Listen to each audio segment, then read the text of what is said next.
Good morning all. इतर गोष्टी करायला आवडत किंवा न आवडत, पण मला दिवाबत्ती करायला फार आवडतं आणि तेही मनापासून. चला तर मग आजच्या दिवसाची सुरुवात करूया आणि सगळ्यांना आजचा दिवस खूप मस्त जाऊ दे.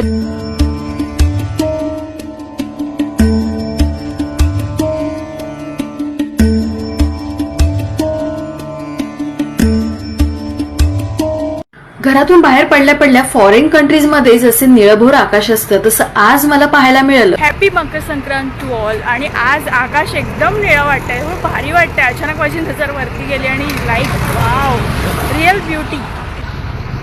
व्हेर इज नारियल पाणी वाले काका दादा वॉट एव्हर. कुठं आहे?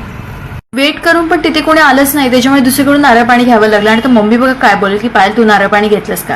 तुला ठेवूस? तुला ठेवस? हा आहे, पिऊन टाक सगळं. पाहिलं, शी सो क्यूट यार, शी सो केअरिंग आणि my strong mama. Love you. Hello. माहोली माहोल होगा. पुऱ्या खा सकाळच्या सकाळच्या पुऱ्या अजून छान लागतात. जुने न वापरणारे कपडे कितीही असू देत, पण त्यातून यांना काही ना काहीतरी गोष्टी बाहेर येतातच. तसाच आज प्रकार घडला. ऍज अ सोफा कव्हर म्हणून हे दिसायला फार छान वाटत होतं, त्याच्यामुळे ट्राय करूच. टाकाऊ पासून टिकाऊ वस्तू मिळाली, त्यासोबतच आज चालू आम्ही ते सेंड करूया.